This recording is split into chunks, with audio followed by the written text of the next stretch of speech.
இனி ஒரு காதல் செய்வோம் படத்தோட இயக்குனர் நான் ஹரிஹரன். இந்த படம் வர ஜூன் 7ஆம் தேதி ரிலீஸ் ஆகுது. வழக்கமாக ஒரு 5 பேர் ட்ராவல் பண்ணுறாங்கன்னா அவங்களுக்குள்ள உள்ள எனிமிடிட்டி, அவங்களுக்குள்ள உள்ள பேட் பிஹேவியர்ஸ் இதை வச்சே படமாக யூஸ்வலாக இருக்கும்னு சொல்லுவாங்க. பட் ஆனால் அந்த மாதிரி இல்லாமல் இது ஃபுல் அண்ட் ஃபுல் என்டர்டெய்னிங்காக, யாரையும் ஹர்ட் பண்ணாமல், சொல்லப்போனால் படத்தில் வில்லனே இல்லை, கதையில் வில்லனே இல்லை, எல்லாருமே யதார்த்தமான மனிதர்கள்லாம். அவங்க சந்திக்கிற சந்தர்ப்பங்கள், அவங்க ஃபேஸ் பண்ணுற சூழ்நிலைகளை கொண்டு அவங்க எப்படிப்பட்ட முடிவுகள் எடுக்கிறாங்க, அதனால் அவங்கள வாழ்க்கையில் ஏற்படுற மாற்றங்கள் என்ன, இது ஒரு லைட் ஹார்ட்டடாக நம்ம டெய்லி சந்திக்கிற மனிதர்களோட பயணித்தா எப்படி இருக்குமோ நம்மளால் கண்டிப்பாக ரிலேட் பண்ணிக்க முடியும். அந்த கேரக்டர்ஸ் ஒவ்வொருத்தரையும் நம்ம பார்க்கும் பொழுது, ஓகே இவரை நம்ம சந்திச்சிருக்கோம், இந்த மாதிரி ஒருத்தரை நம்ம சந்திச்சிருக்கோம், இந்த மாதிரி ஒருத்தரோட நம்ம பேசியிருக்கோம் அப்படின்னு எல்லாருக்குமே ஒரு தோணுதல் இருக்கும். சினிமாங்கிறது டோட்டலாக சினிமாட்டிக்காக எதுவும் இல்லாமல் எப்படி ஒரு யதார்த்தமான ஒரு ட்ராவலாக இருக்கணுமோ அந்த மாதிரி இருக்கும் இந்த படம். கதையில் பார்த்தீங்கன்னா 5 பேர்னு முதல்ல சொன்ன மாதிரி, இப்போ ஹீரோ ஹீரோயின்னு இருந்தாலும் ஹீரோ ஹீரோயினுக்கு ஏற்படுற பிரச்சனைகள், அதாவது கதையோட நாயகன் கதையோட நாயகிக்கு அவங்களுக்குள்ள ஏற்படுற பிரச்சனைகளால் நண்பர்கள் எந்த மாதிரி பிரச்சனைகளை சந்திக்கிறாங்க, அவங்க செயல்படுத்துகிற முறைகள்னால கதையோட நாயகன் எப்படி சஃபர் பண்ணுறாரு, இப்படிங்கிற மாதிரி ட்ராவலை சொல்கிறது தான் இனி ஒரு காதல் செய்வோம். இது பேசிக்காக எங்கன்னு பார்த்தீங்கன்னா, இது ஒரு ஜேர்னி மாதிரி இருக்கும், ஒரு ஃப்ரெண்ட்ஸோட ட்ராவல் பண்ணுற ஒரு ஜேர்னி மாதிரி இருக்கும். இந்த படம் எல்லாருக்குமே அவங்கவுங்களோட பெஸ்ட் ஃப்ரெண்டை ஞாபகப்படுத்தும், அவங்கவுங்க செஞ்ச நோன் பர்சனுக்கு செஞ்ச தவறுகளை ஞாபகப்படுத்தும். ஸோ அந்த மாதிரி ஒரு பேட்டர்னில் இந்த ஸ்க்ரீன் பிளே இருக்கும். ஹீரோனா இப்போ எப்படின்னு பார்த்தீங்கன்னா, ஹீரோ ரொம்ப நல்லவனா எல்லா சினிமாலையும் காட்டுவாங்க, நல்லவனா எந்த தவறுமே செய்யாதவனா அப்படி தான் யூஸ்வலாக ப்ரொஜெக்ட் பண்ணுவாங்க. ஆனால் எல்லாருக்குள்ளேயும் ஒரு தவறு இருக்கிற மாதிரி என்னோட கதை நாயகனுக்கும் ஒரு தவறு இருக்கும். அவன் ஒரு தவறு செஞ்சுருப்பான், அந்த தவறை திருத்திக்கிறதுக்காக தான் தன் நண்பர்கள் இடத்துல அவன் போவான். அந்த நண்பர்கள் சொல்கிற ஐடியாவும் அவங்க சொல்கிற அந்த ப்ராசஸும் அதை அவனுக்கு திருத்திக்கிற வாய்ப்பை கொடுத்துச்சா இல்லையாங்கிறது தான் இனி ஒரு காதல் செய்வோம். இல்லை இன்னைக்கு குடிக்கிறதுங்கிறது ஈஸியாகிடுச்சாங்கிற கேள்விக்கோ இல்லை அந்த மாதிரி விஷயத்துக்குள்ளேயோ நம்ம இந்த படத்து மூலிமா என்ட்ராக வேண்டிய அவசியம் கிடையாதுன்னு நினைக்கிறேன். ஏன்னா இது ஒரு லைட் ஹார்ட்டடான படம். இது இதில் என்னன்னா, ஹீரோ ஒரு தப்பு செஞ்சிடறான், அந்த தப்பை அவனால் திருத்திக்க முடியுதா இல்லையாங்கிறதுக்கு அந்த ஜேர்னிக்கு அவன் ஃப்ரெண்ட்ஸ் எப்படி சப்போர்ட் பண்ணுறாங்க, ஹெல்ப் பண்ணுறாங்கங்கிற ட்ராவலை பொறுத்தது தான். காதல்ங்கிறது ஒரு பொதுவான விஷயம், எல்லாருமே காதல் வயப்படுவாங்க ஒவ்வொரு ஸ்டேஜஸ்லையும், அதில் எல்லாருமே சில தவறுகளை செய்வாங்க. ஸோ அந்த மாதிரி ஏற்படுற தவறை அவன் திருத்திக்கிட்டானா இல்லையாங்கிறது தான் இந்த படம் சொல்கிறது. எல்லாருக்குமே கேரக்டரைசேஷன் பார்த்தீங்கன்னா இந்த 5 பேருக்குமே கண்டிப்பாக வேரியேஷன்ஸ் இருக்கும். ஒவ்வொருத்தரும் ஒவ்வொரு விதமாக அந்த பிரச்சனையை ஹேண்டில் பண்ணுவாங்க. இது எல்லாமே அந்த ஹீரோக்கு சப்போர்ட் பண்ணும், கதையோட நாயகனுக்கு சப்போர்ட் பண்ணுங்கிற அந்த இன்டென்ஷனில் தான் இருக்குமே ஒழிய யாருமே அதுக்கு அவேவா அந்த தாட் ப்ராசஸே இருக்காது. அவங்களுக்குள்ள இந்த கேரக்டர்ஸ்குள்ளே ஒரு டுகெதர்னஸ் இருக்கும். எல்லாருமே 5 பேரும் ஒன்றும் இல்லைங்க, 5 பேருமே வேறு தான், கண்டிப்பாக 5 பேரும் வேறு தான். ஆனால் எல்லாருமே தான் ஒன்றா இருக்கணும்னு ஆசைப்படுற கேரக்டர்ஸாக இருக்கும். ஸோ அந்த மாதிரி நம்ம நண்பர்கள் எல்லாருமே ஒரே மாதிரி இருக்க மாட்டாங்க, ஆனால் நம்ம ரொம்ப காலம் பயணிப்போம் இல்லையா. ஸோ அந்த மாதிரி நண்பர்களாக இந்த படத்தில் ட்ராவல் பண்ணியிருக்கோம். மியூசிக்காக ரொம்ப லைட் ஹார்ட்டடாக, சவுண்டிங்காக அது எல்லாமே ரொம்ப நீட்டாக வந்திருக்கு. பயங்கர எப்படி ஃபாஸ்ட்டாக அப்படி இல்லாமல் மெலடியாக ட்ரை பண்ணியிருக்கோம். பேக்ரவுண்ட் ஸ்கோரும் அப்படி தான் ட்ரை பண்ணியிருக்கோம். நல்லா பண்ணியிருக்காங்க அவங்க ஜாபை. மியூசிக் கெவின் நல்லா பண்ணியிருக்காரு. ஹீரோயின்னா கேரக்டராக தான் இருக்காங்க அவங்க, பட் கதையோட நாயகி. ஸோ கண்டிப்பாக எல்லாருமே கேரக்டர்ஸ் தான். இதில் யாரும் ஹீரோ இமேஜுங்க, நான் தான் முதல்ல சொல்லிட்டேன் இல்லைங்களா, சண்டைங்கிறதே படத்தில் இல்லை. ஸோ எல்லாருமே யதார்த்தமான கதாபாத்திரங்கள் தான், அவங்கவுங்க கதாபாத்திரத்தை ஏற்று நடிச்சிருக்காங்க. ஹீரோயின்னு அது முதன்மைப்படுத்துறதுக்கு காரணம் என்னன்னா, அவங்களுக்குள்ள ஒரு கான்ஃப்ளிக்ட் இருக்கிறனால அது முதன்மைப்படுத்தப்படுதே ஒழிய அவங்கள ஹீரோயின் அப்படின்னு தனியாக அப்படி பெரிய ப்ரொஜெக்ட் பண்ணுற அளவுக்கு ஒன்றும் இல்லை. எல்லாருமே யதார்த்தமான கதாபாத்திரங்கள் தான். லொக்கேஷன்ஸ் நாங்கள் பார்த்தீங்கன்னா சென்னை, பழவேற்காடு, ஏற்காடு, மூணாரில் ஒரு போர்ஷன் ஷூட் பண்ணியிருக்கோம், பாண்டிச்சேரியில் கொஞ்சம் ஷூட் பண்ணியிருக்கோம். வர ஜூன் 7 இனி ஒரு காதல் செய்வோம் திரையரங்கில் வருது. எல்லாரும் குடும்பத்தோடு சப்போர்ட் பண்ணுங்கள். கண்டிப்பாக படம் உங்களை என்டர்டெயின் பண்ணும். தேங்க்யூ. ஹாய் எல்லாருக்கும் வணக்கம். நான் கிஷோர் ராஜ்குமார், ஆக்டர், டைரக்டர். நாய்சேகர் ஏஜிஎஸ் என்டர்டெயின்மெண்ட் சதீஷ் நடித்த அந்த படத்தின் இயக்குனர், நடிகர். கைதி, கோமாளி, VIP 2 இந்த மாதிரி நிறைய படத்தில் நடிச்சிருக்கேன். இன்றைக்கி எதுக்கு வந்திருக்கோன்னா, இனி ஒரு காதல் செய்வோம் அந்த படத்தில் ஒரு ஃப்ரெண்டு கேரக்டர் நடிச்சிருக்கேன். வர June 7 ரிலீஸ் ஆகுது. ஸோ அந்த படம் ப்ரமோஷன் தான் வந்திருக்கும். ஸோ வழக்கமாக ஒரு ஃப்ரெண்டு கேரக்டர்னால் என்னென்ன பண்ணுமோ, ஃப்ரெண்டோடைய லவ்வுக்கு உதவி செய்கிறதுலேருந்து, அவனுடைய பிரச்சனையை நம்ம பிரச்சனையாக பார்க்குறதுலேருந்து, இருக்கிற பிரச்சனையே இல்லைனாலும் அந்த படத்தில் இருக்க ஹீரோவோட படத்தில் ஹீரோ ஃப்ரெண்ட்ஸ் எவ்வளோ கஷ்டப்படுவாங்க, அவனுங்க ஒரு டார்ச்சர் அவனால் எவ்வளோ டார்ச்சர் அனுபவிக்கிறான், எல்லா டார்ச்சரும் இந்த ஃப்ரெண்டு கேரக்டர் அனுபவிச்சிருக்கு. கூட சரக்கு அடிக்கிறதுலேருந்து, செருப்பால் அடி வாங்குறதுலேருந்து எல்லா கேரக்டருமே இதாக இருக்குது. ஸோ சிம்பிளாக சொல்லணும்னா எம்ராஜே சார் படம் SMS பாஸ்கரன் அந்த வைப்பில் ஒரு படம், ரொம்ப நாள் கழிச்சு ஒரு படம் பார்த்தா அந்த ஃபீல் இருக்கும். கூடவே ட்ராவல் ஆகிற மாதிரி ஃபர்ஸ்ட் ஹாஃபில் நிறைய லவ் சீன்ஸ் இருந்தாலும் செகண்ட் ஹாஃபில் ஒரு எமோஷன் தாண்டி ஃபன்னாக போய் முடிகிற ஒரு படமாக இந்த படம் கண்டிப்பாக இருக்கும். ஆக்சுவலாக அந்த நீங்கள் கேட்ட மாதிரி தான் லவ்னு போது அவர் தனியாக பண்ணிட்டு, இந்த கதையிலுமே அப்படி தான் இருக்கும். லவ்னு போது தனியாக பண்ணிட்டு எங்ககிட்ட கேட்டு ஏதோ அட்வைஸ் இது கேட்டு தெரிஞ்சுற மாதிரியே அவர் கேட்பார். பட் இருந்தாலும் நம்ம அதை செருப்பாலே அடிக்கணும். கரெக்டாக அவர் சொல்லும் போது கொஞ்சம் பார்த்தோம் எடுத்து சொல்லணும்னால கரெக்டாக அவருக்கு சொல்லி பதமாக புரிய வச்சு எடுத்துகிட்டு போவோம். அவருக்கு புரியும் போது தான் அவன் ஃப்ரெண்டு இன்னொரு கேரக்டர் இந்த படத்தில் வருது. ஸோ அதெல்லாம் சமாளித்து எப்படி போய் இந்த லவ் எப்படி சேர்ந்துச்சா சேரலையான்றதான் அந்த படம். ஸோ இல்லை, எனக்கு தெரிஞ்ச ஆடியன்ஸ் எப்போவுமே படம் ஜாலியான ஒரு படம், நல்ல படம், ஜாலியில் படம் என்டர்டெய்னிங்காக எந்த ஜானர் பண்ணாலும் ஆடியன்ஸ் பார்த்துருக்காங்க. தேட்டர்லையோ இல்லை OTTலையோ கண்டிப்பாக அந்த படத்துக்கான பாராட்டு என்றைக்கும் கிடைக்காம போகாதுன்றதான் என்னுடைய பதில். ஏன்னா அன்பே சிவம் படம் கூட பார்த்தீங்கன்னா அதுக்கப்புறம் அப்போ பேசல, இதை பற்றி நிறைய பேசுகிறாங்க.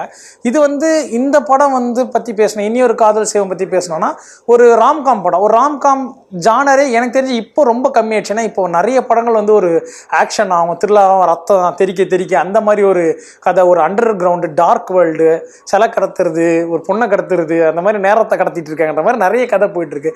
ஸோ இப்படி போகிற இதில் நமக்கு ஒரு கலர்ஃபுல்லாக ஒரு படம் பார்க்கும்போது ஒரு இன்ட்ரெஸ்டிங் இருக்கும். அந்த மாதிரி ஒரு ஜாலியாக எல்லா ஏஜ் கேட்டகரியோட பார்க்கலாம். ஏன்னா இன்னைக்கு எப்போ திடீர்னு ஹீரோயின் மேலே பெட்டு மேலே பாயிரார் சீன் வைக்கிறானுங்கன்னு திடீர்னு வந்துடுது. அப்போ நம்ம அம்மா அப்பா பக்கத்தில் உட்காந்து ஒரு ஆக்வர்ட் ஆயிடுது. ஸோ அந்த மாதிரிலாம் எதுவும் இல்லாமல் ஜாலியாக ஒரு 2 hours 2.5 hours படம் என்ஜாய் பண்ணுற மாதிரி ஒரு படமாக இருக்கும். ஸோ அதுக்காக எல்லாருமே பார்க்கலாம். கண்டிப்பாக பட்ஜெட் வச்சு தான் அது சின்ன படம்னு சொல்கிறாங்க. ஏன்னா கதைன்றது உங்களுக்கு சிறுசு இதுன்னு கிடையாது. இப்போ நீங்கள் பார்த்தீங்கன்னா நீங்கள் சொன்ன மஞ்சுமல் பாய்ஸே வச்சுக்கலாம். அது ஒரு பசங்க டூர் போகிறானுங்க, குழிக்குள்ளே விழுந்துடுறாங்க, நம்ம பார்க்குறோம். பட் அந்த கேவையே செட்டு போட்டிருக்காங்க அப்படின் போது அது பட்ஜெட் பெருசாகுது.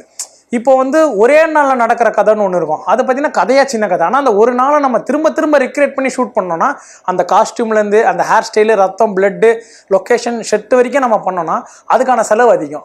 ஸோ எனக்கு தெரிஞ்ச அந்த கதையில் சின்னது பெருசுன்னு எதுவுமே நம்ம சொல்லிட முடியாது. சின்ன கதை பெரிய கதைன்னு எனக்கு தெரிஞ்ச பட்ஜெட் வச்சு தான். அதை நம்ம எப்படி எடுத்திருக்கோம், நமக்கு எல்லா புது டேரக்டருக்குமே பெரிய பட்ஜெட் கொடுத்துட மாட்டாங்க. இவ்வளோ தான் குறிப்பிட்ட பட்ஜெட். அதில் அவர் எவ்வளோ ப்ரில்லியண்ட்டாக பண்ணியிருக்காரு, நல்லா பண்ணியிருக்காரு. ஏன்னா இன்றைக்கி ஃபோன்லேயே கூட ஒரு ரீல்ஸ் மக்கள் பார்க்குறாங்கன்னு கேட்டால் அதுலேயே ஒரு கதை கன்வே ஆயிடுது. ஒரு 1.5 மணி நேரம் ரீல்ஸ், 1.5 நிமிஷம் ரீல்ஸ் 90 செகண்ட்ஸ்லேயே ஓப்பன் மிடில் எண்டு ரீல்ஸில் என்டர்டெயின் பண்ணுறாங்க. ஸோ நம்ம ஃபோன்லேயே ஒருத்தனால பண்ண முடியுதுன்னு போது நம்ம நெக்ஸ்ட் ஜென்ரேஷன் சேலஞ்சிங்காக நம்ம தான் பண்ணோம். இந்த பட்ஜெட் இருக்கா, இது என்னால் பண்ண முடியும், அந்த குவாலிட்டி கொடுக்க முடியும்னு நம்ம தான் ஒரு டீமாக ஒர்க் பண்ணி படம் பண்ணோம். ஸோ என்ன பொறுத்தவரைக்கும் கதையை விட பணம் தான் பட்ஜெட்டுக்கு ஒரு படத்துக்கு சின்ன பட்ஜெட்டாக பெருசுன்னா பட்ஜெட் தான் முடிவு பண்ணுது. காதல் 65 lakhs பண்ணாங்க. அப்புறம் அங்காடி திரு 2.25 என்னமோ சொன்னீங்க. அந்த காலத்துக்கு அது சிறு பட்ஜெட் படம். இன்னைக்கு பார்த்தீங்கன்னா சிறு பட்ஜெட்டான்னு கேட்டால் ஏன் தேவைப்படுது, பண்ணனாலும் பண்ணலாம். ஆனால் அதுக்கு எல்லாமே கம்மி பண்ணும். அன்னைக்கு ஒரு லொக்கேஷன் எடுத்தோம், ஒரு லொக்கேஷன் செலவு அன்னைக்கு எவ்வளோ கம்மி, இன்னைக்கு எவ்வளோ இருக்குன்னு நமக்கு தெரியும். அன்னைக்கு பெட்ரோல் விலை எவ்வளோ விற்றுது, இப்போ பெட்ரோல் விலை நம்ம எடுத்துக்கலாம். அந்த எனக்கு தெரிஞ்சு இப்போ அந்த பட்ஜெட்டுக்கான ரைட்டிங்ஸ் இப்போ அந்த நீங்கள் சொன்ன 2 படமுமே கூட ஒரு ப்ரொடியூசர் சங்கர் சாரோடைய அசிஸ்டன்ட்ஸ் 2 பேருமே அவங்க ரொம்ப வருஷமாக ஒர்க் பண்ணிட்டு அந்த ஒரு ஸ்கிரிப்ட் நாலேஜ்லேருந்து ஆகட்டும், ஒரு செட் நாலேஜ் அதிகமாக இருக்கும். இன்னொன்று அவங்களுக்கு பேக்கப் பண்ண நிறைய பேர் இருந்தாங்க, ரொம்ப வருஷமாக இருந்தனால. இப்போ சங்கர் சாரே காதல் பண்ணியிருப்பார். இது கூட ஒரு சங்கர் சார் தான் பண்ணாரான்னு தெரியல, ஒரு ப்ரொடக்ஷன் அவர் தான் பண்ணார். இன்றைக்கி கதை இல்லைன்னு கிடையாது. நிறைய பேர் நம்ம சொல்கிற ரைட்டர்ஸ் பஞ்சம் சொல்கிற மாதிரி ரைட்டர்ஸ் நிறைய பேர் இருக்காங்க. அவங்க வாய்ப்பு இன்னும் தேடிட்டு இருக்காங்க கேட்டால் நிறைய பேர் தேடிட்டு இருக்காங்க. அதுக்கான இன்றைக்கி ப்ரொடக்ஷன்ஸ் கொஞ்சம் கம்மி ஆயிடுச்சுன்னா பெரிய படங்கள் பண்ணுறாங்க, ஒரு ஹீரோஸ் வச்சு பண்ணுறாங்க. ஹீரோஸ் வச்சு மட்டுமே நகர்றாங்களே தவிர மலையாளத்தில் கொஞ்சம் முன் வராங்களா, ஒரு புது ஹீரோ இன்ட்ரடியூஸ் பண்ணலாம், ஒரு புதுசாக பண்ணலாம், இந்த பட்ஜெட்டில் பண்ணலான்னு கேட்டால் யாரும் பண்ண மாட்டேன்னு யாரும் இங்கே சொல்ல. ஏன்னா இங்கே அவ்வளோ டேரக்டர்ஸ் அவ்வளோ ரைட்டர்ஸ் காத்துட்ருக்காங்க. அவங்க இந்த ப்ரொடக்ஷன் தேடிட்டு இருக்காங்க. இந்த தேட்டவங்க 2 மீட் பண்ணால் நம்மளும் நிறைய நீங்கள் கேட்ட மாதிரி அதெல்லாம் தாண்டுற மாதிரி நல்ல படங்களே நம்ம கொடுக்கலாம். இந்த படம் நான் டப்பிங் முடிச்சுட்டு ஒரு நாள் பார்த்தேன், ஃபுல்லாகவே பார்த்தேன். எவ்வளோ ஒரு ஜாலியான ஒரு இந்த ஜானருக்கு ஒரு படம் உண்மையாக இருக்கான்னு தான் பார்க்கணும். ராம்காம் அப்படி சொல்லும்போது ரொமான்டிக் சீனும் இந்த படத்தில் நல்லா ஒர்க் ஆகிருக்கு, காம்படிஷன்லாம் ஒர்க் அவுட் ஆகிருக்கு. உட்காந்து ஒரு டைம் பாஸாக பார்க்கறதுக்கு ஒரு ஜாலியான படமாக இந்த படம் இருக்கும். ஸோ கண்டிப்பாக June 7 தியேட்டர்ஸ்க்கு வந்து எல்லாரும் பாருங்கள். ஹாய், எல்லாருக்குமே வணக்கம். என்னோட நேம் ஸ்வேதா. நான் இப்போ ரீசெண்டாக இனி ஒரு காதல் செய்வோம் அப்படின்ற மூவியில் ஹீரோயினாக பண்ணியிருக்கேன். அண்ட் அந்த படத்துலேயும் என்னோட கேரக்டர் நேம் ஸ்வேதா தான். ஆக்சுவலி நான் பர்டிகுலராக பார்த்தீங்கன்னா எந்த ஒரு மூவி பண்ணும்போதுமே நான் மேஜராக யோசிக்கிற விஷயங்கள் என்ன அப்படின்னா, மற்ற படங்கள் மாதிரி ஹீரோயினாக கொஞ்சம் சீன்ஸ்க்கு வந்துட்டு கிளாமருக்காக வந்துட்டு ஒரு சாங் ஆடிட்டு போயிடணும் அந்த மாதிரியான ஒரு கான்செப்டே எனக்கு இல்லை. எனக்கு என்னென்னா ஃபுல் அண்ட் ஃபுல் நம்ம மூவி ஃபுல்லாக நம்ம ட்ராவல் ஆகணும் அப்படின்றதையும் தாண்டி ஆக்டிங்க்கு ஸ்கோப் இருக்கிற மாதிரியான ப்ராஜெக்ட்ஸ் பண்ணணும் அப்படின்றது தான் என்னோட ரொம்ப நாளாக ஆசையே என்னோடது அதுதான். ஸோ அதுக்காக தான் இவ்வளோ இயர்ஸாக வெயிட் பண்ணி இந்த ப்ராஜெக்ட் நான் மெயினாக கமிட் பண்ண ஒரே ஒரு மெயின் ரீசன் என்ன அப்படின்னு பார்த்தீங்கன்னா, இந்த படத்தில் வந்து என்னோட கேரக்டர் வந்து வெறும் just for the glamour, just for the சாங்னு இல்லாமல் த்ரூ அவுட் த ஸ்டோரி நான் இருக்கேன். ஸோ அதுதான் ஒரு மெயினான ரீசன் இந்த மூவி நான் அக்செப்ட் பண்ணி பண்ணுறதுக்கு. ஆக்சுவலி இந்த மூவியில் வந்து மேஜரான விஷயங்கள் பார்த்தீங்கன்னா, இதில் நிறைய கேங்ஸ் ஆஃப் ஃப்ரெண்ட்ஸ் இருக்காங்க. பட் ஈவன் தோ நான் அந்த கேங்கில் நான் ஒரு ஒன் ஆஃப் த ஃப்ரெண்ட் அந்த மாதிரியான எந்த விஷயங்களுமே கிடையாது. பிகாஸ் இதில் வந்து டோட்டலாக இந்த லவ் ட்ராக்குன்றது தனியாக தான் இருக்கும், அந்த ஃப்ரெண்ட்ஸ் கேங்குன்றது தனியாக இருக்கும். ஒரு ப்ராப்ளம்னு வரும்போது தான் நாங்கள் எல்லாருமே மீட் பண்ணுற மாதிரியான விஷயங்கள் தான் இருக்கும். ஸோ ஓவரால் வந்து அவங்களோட ஃப்ரெண்ட்ஸ் கூட நானும் இருக்க மாதிரியான அந்த அளவுக்கு சீன்ஸ் எதுவுமே மூவிஸ்ல இல்லை. ஆக்சுவலி பேசிக்காக நான் எந்த ஒரு ஸ்டோரி கேட்கும் பொழுதுமே வந்து அதில் நான் ஹீரோயினாக இருக்கேனா இல்லை என்னை சுற்றி அந்த ஸ்டோரி இருக்கா, அதில் நமக்கு மெயினாக நம்ம அதில் எத்தனை சீன்ஸ் வரும், இந்த மாதிரியான விஷயங்கள் நோட் பண்ணுறதை விடவுமே ஆஸ் அ ப்ராஜெக்டாக அது எந்த அளவுக்கு வெயிட்டேஜான ஒரு ப்ராஜெக்ட். அண்ட் ஆல்சோ இப்போ நம்ம அந்த ப்ராஜெக்ட் பண்ணுறோன்னா அதுக்கு நமக்கு வெளியே மக்களுக்கு நம்ம மேலே இருக்க ஒப்பீனியன் எப்படி இருக்கும், அண்ட் ஆல்சோ அந்த கேரக்டர் வந்து எந்த அளவுக்கு ஒரு இம்பேக்டை அந்த மூவியில் க்ரியேட் பண்ணுதுங்கிறது தான் என்னோட மெயின் மோட்டிவாக இருக்கும். பிகாஸ் நம்ம ஒரு சீன் வர மாதிரி இருந்தால் கூட நம்ம தான் அந்த ஸ்டோரியோட அந்த ஒரு மெயின் அந்த ஒரு ட்விஸ்டாக இருக்கணும் அப்படிங்கிற மாதிரியான விஷயங்கள்ல ரொம்ப நான் ஸ்ட்ரிக்டாக இருந்தேன். அண்ட் இந்த மூவியில் வந்து எல்லா மூவிலையும் இருக்கிற மாதிரியான ரொமான்டிக் சீன் நிறைய இருக்குது, பிகாஸ் இது ஒரு ராம்காம்ங்கிறதுனால. பட் அந்த ரொமான்டிக் சீன்ஸ் எல்லாமே வந்து ஒரு லவ் பண்ணுற கப்புள் வந்து எந்த அளவுக்கு ஒரு லவ்வபிளாக இருப்பாங்கன்ற மாதிரியான நிறைய விஷயங்கள் இதில் இருக்கும்.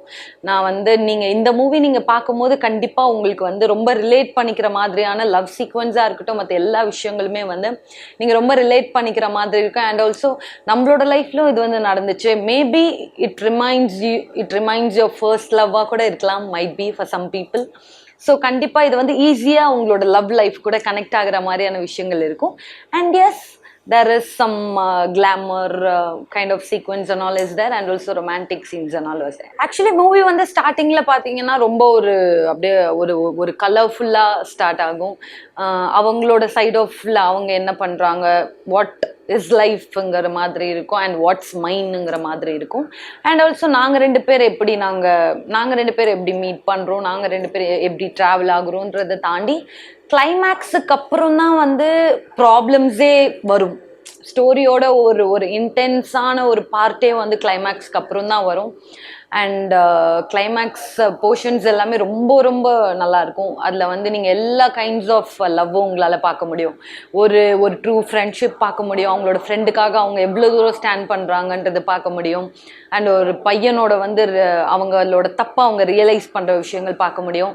அண்ட் ஆஸ் அ கேர்ளாக வந்து ஃபேமிலி, அப்பா எக்ஸ்பெஷலி அப்பா கூட எந்த அளவுக்கு அந்த பொண்ணு கனெக்டாக இருக்காங்க, அண்ட் ஒரு பொண்ணு ஒரு டெசிஷன் எடுக்கும்போது அதில் எந்த அளவுக்கு அவங்களோட ஃபேமிலியோட ஒரு தாட்ஸ் அதில் இருக்கும். அவங்களால ஃபுல் அண்ட் ஃபுல் அப்படி முடிவு எடுக்க முடியாது, ரியாலிட்டிலையும் நிறைய பேருக்கு அப்படி நடக்கும். ஸோ இந்த மாதிரி எல்லா பரிணாமங்கள், ஒரு கரெக்டான வேர்ட் சொல்லணும்னா எல்லா லவ்வும் உங்களால் கிளைமேக்ஸில் பார்க்க முடியும். எல்லா ஸ்டோரிலையுமே பார்த்தீங்கன்னா ஒவ்வொரு கேரக்டர் மேலே வந்து ஒவ்வொரு ஜானர் ஆஃப் ஒவ்வொரு ஸ்டோரி இருக்கும். பட் இந்த படத்தில் வந்து மெயினாக லவ் தான் நம்ம ஒரு மெயின் கான்செப்டாக இருக்குது. அப்படிங்கும்போது த்ரூ அவுட் த மூவி நம்ம இருக்கோம். அண்ட் ஆல்சோ ஸ்டோரியில் இம்பேக்ட் ஆகுறதுன்றது அதில் என்னோட கேரக்டருக்குள்ளே இன்னொரு சின்ன ஒரு ட்விஸ்ட் இருக்குது, ஒரு சின்ன ஒரு சர்ப்ரைஸ் இருக்குது. அது இப்போ நான் சொல்ல விரும்பல. நீங்கள் மூவி பார்க்கும்போது கண்டிப்பாக அது பார்க்குற உங்களுக்கு எல்லாம் தெரியும். படத்தில் வந்து ஹீரோ அதை வந்து அப்போ ரியலைஸ் பண்ண மாட்டாங்க, பட் பார்க்கும்போது உங்கள் எல்லாருக்குமே அது தெரியும். ஸோ அது இன்னும் கொஞ்சம் நல்லாயிருக்கும். அண்ட் ஃபர்ஸ்ட் மூவிலேயே அந்த மாதிரி ஒரு சின்ன ஒரு ப்ளே பண்ணுறதுக்கான ஆப்பர்ச்சுனிட்டி எனக்கு கிடைச்சிது அப்படின்னு நினைக்கிறது எனக்கு ரொம்ப ஹாப்பியாக இருக்கேன். அண்ட் ஆல்சோ இந்த மூவியில் வந்து நான் நிறைய ஆக்டிங் வைஸாக என்னென்ன நம்ம பண்ண முடியும், அதில் நம்ம என்னென்ன எக்ஸ்ப்ளோர் பண்ண முடியும், கிளாமர் பண்ணால் கூட கிளாமருக்கு நமக்கு ஒரு சீன் இருக்குன்னா நம்ம இதில் வந்து பாப்அப் பண்ணுறதுக்கு நமக்கு ஆக்டிங் வைஸில் நமக்கு ஒரு சீன்ஸ் இருக்கும். ஸோ லாட் ஆஃப் சீன்ஸ் அது. மெயினாக வந்து இந்த மூவியில் சாங்ஸ் பற்றி சொல்லணும். ஆக்சுவலி நம்மளோட ஃபர்ஸ்ட் ரிலீஸ் ஆன ஒரு லிரிக்கல் வீடியோவில் வந்து பார்த்தீங்கன்னா லாஸ்ட்டில் அந்த சாங் வந்து ஒரு டிஃப்ரெண்ட் ஜானரில் இருக்கும். லாஸ்ட்டில் வந்து நிழல்கள் ரவி சார் வந்து ஒரு சில சர்டன் வேர்ட்ஸ் அதில் வந்து அவங்க ஷேர் பண்ணியிருப்பாங்க. அண்ட் ஃபர்ஸ்ட்லி அவங்களோட வாய்ஸ் வந்து ரொம்ப ரொம்ப இன்டென்ஸாக இருக்கும். அந்த சாங் நான் கேட்கும் பொழுது எனக்கே அது ரொம்ப சர்ப்ரைசிங்காக இருந்தது. ரொம்ப ரொம்ப அந்த அந்த ஒரு பேஸ் வாய்ஸில் அந்த சொல்கிற வேர்ட்ஸ் எல்லாமே வந்து நம்மளுக்கு வந்து லவ் மேலே வேற ஒரு நார்மல் லவ் மேலே இருக்க ஒரு தாட்டை வந்து வேற ஒரு டைமென்ஷனில் பார்க்க வைக்கிற மாதிரியான ஒரு வேர்ட்ஸாக இருக்கும். ஸோ அந்த சாங் எனக்கு ரொம்ப ரொம்ப பிடிக்கும். அண்ட் ஆல்சோ படத்தில் வந்து ஒரு ரொமான்டிக் சாங் ஒன்று இருக்குது. அது நாங்கள் ரொம்ப ஃபன்னாக ரொம்ப ஜாலியாக என்ஜாய் பண்ணியிருக்கோம். ஸோ அது கண்டிப்பாக அந்த சாங் உங்களுக்கும் ரொம்ப ரொம்ப பிடிக்கும்னு நினைக்கிறேன். அண்ட் ஆல்சோ ஆஸ் அ ஆடியன்ஸாக தான் இந்த மூவி நானுமே பார்க்க போகிறேன் கம்மிங் June 7th. பிகாஸ் படம் ஃபுல்லாக ஒர்க் பண்ணி முடிச்சதுக்கப்புறம் கூட நான் இன்னும் பார்க்கல, டப்பிங் நான் பண்ணல, ஸோ மூவி நான் பார்க்கல. ஸோ என்னோட ஒரு 9 to 10 years ஆஃப் என்னோட ஒரு ஜேர்னி, என்னோட ஒரு தேடல்னு கூட சொல்லலாம். In search finally I reached my destination அப்படின்னு நினைக்கிறேன். வித் ஆல் லைக் எல்லாரோட பிளெஸ்ஸிங்கோட, வித் மை ஃபேமிலி, என்னோட வெல்விஷர்ஸ் எல்லாரோட பிளெஸ்ஸிங்கோட மை ட்ரீம் ஹேஸ் கம் ட்ரூன்னு தான் சொல்லணும். ஸோ உங்கள் எல்லார மாதிரியும் தான் June 7th நானும் இந்த இனி ஒரு காதல் செய்வோம் மூவி பார்க்க போகிறேன். Hi, this is Ajay Balakrishna, and the movie we going to release on 7th of June. The name of the movie is Inni Oru Kadal Sevom. And the role and the film la vandu or lead actor act panikiradha. So first half la vantu I'm and the role padi I'll elaborate more about the role. First half I'll be like a college student, or introvert ana or person. He'll fall in love or ponna kadalipparu. Then in between that there'll be a lot, as usual in loves, whatever is happening in college, how love works and all those things will happen. In between ஏதோ ஒரு miss அண்டர்ஸ்டாண்டிங்னால நான் அப்புறமா அந்த ஒரு heroine வந்து பிரிஞ்சிடுவோம்.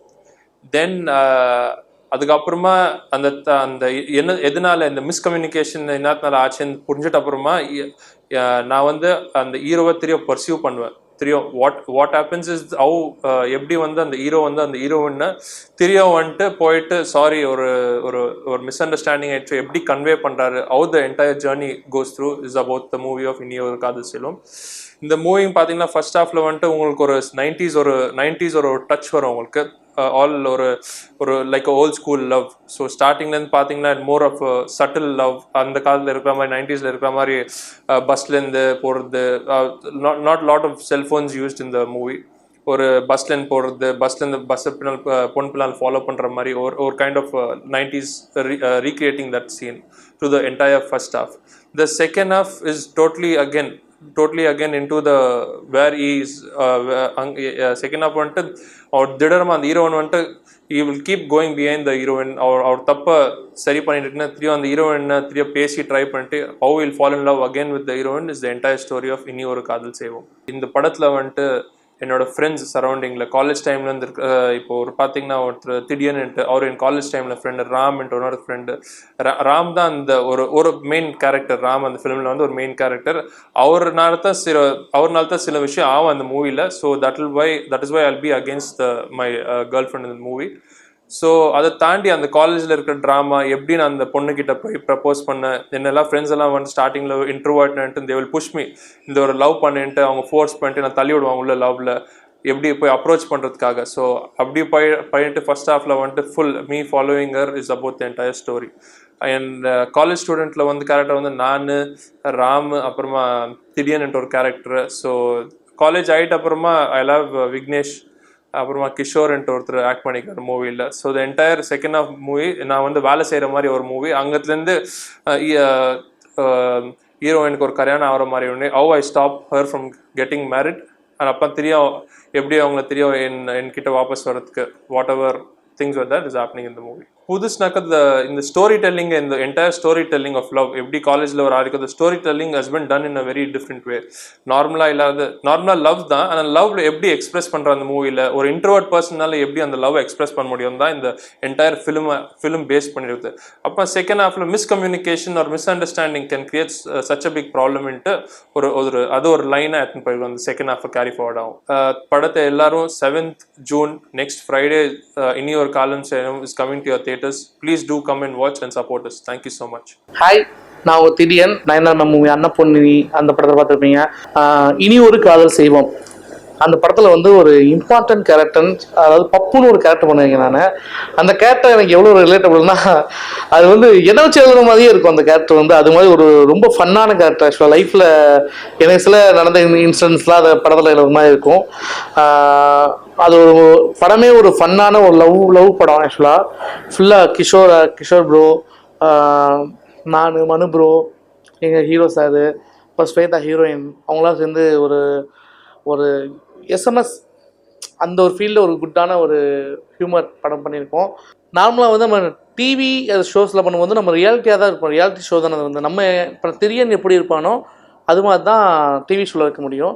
But சினிமான்னு வரும்போது அதில் director என்ன வடிவமைச்சிருக்காரோ அதுபடி ஒரு நம்ம மாதிரி தான் ஆகணும். அதான் ரியல் ஆக்டிங்னு சொல்லுவாங்க. பட் இந்த கேரக்டர் பொறுத்த வரைக்கும் நான் ஓப்பனாகவே சொல்லலாம், நான் வந்து நடிச்சேன் அதெல்லாம் சொல்லவே மாட்டேன். நான் எப்படி வந்து நம்ம நார்மலாக உங்கள்கிட்ட எப்படி பேசியிருக்கணும் அதே மாதிரி தான் அந்த கேரக்டர். பப்புன்னு ஒரு ஜாலியான கேரக்டர். ஆக்சுவலாக ரொம்ப ஜாலியாக அது எந்த நேரத்தில் என்ன பண்ணணும் எதுவுமே சொல்ல முடியாது.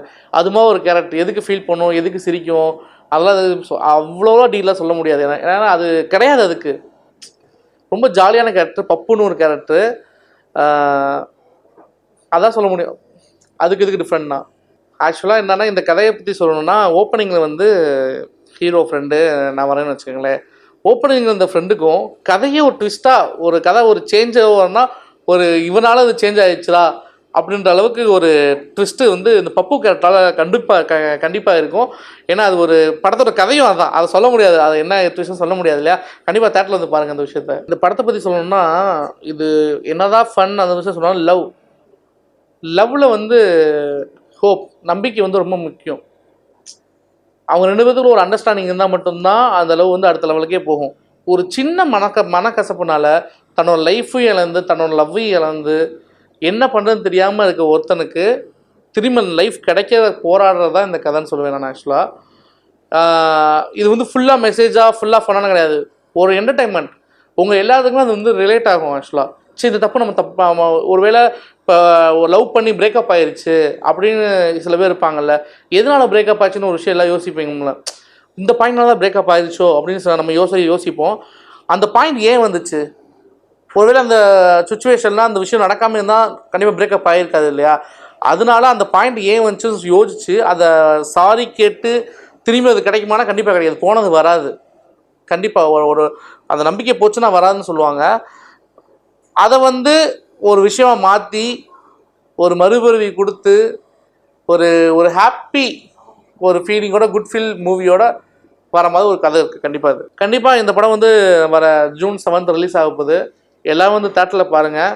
ஒரு லவபிள் ஒரு ஃபன்னான ஒரு என்டர்டைன்மெண்ட் மூவியாக நீங்கள் என்ஜாய் பண்ணிட்டு போவீங்க. கண்டிப்பாக தேட்டரில் பாருங்கள். Thank you so much.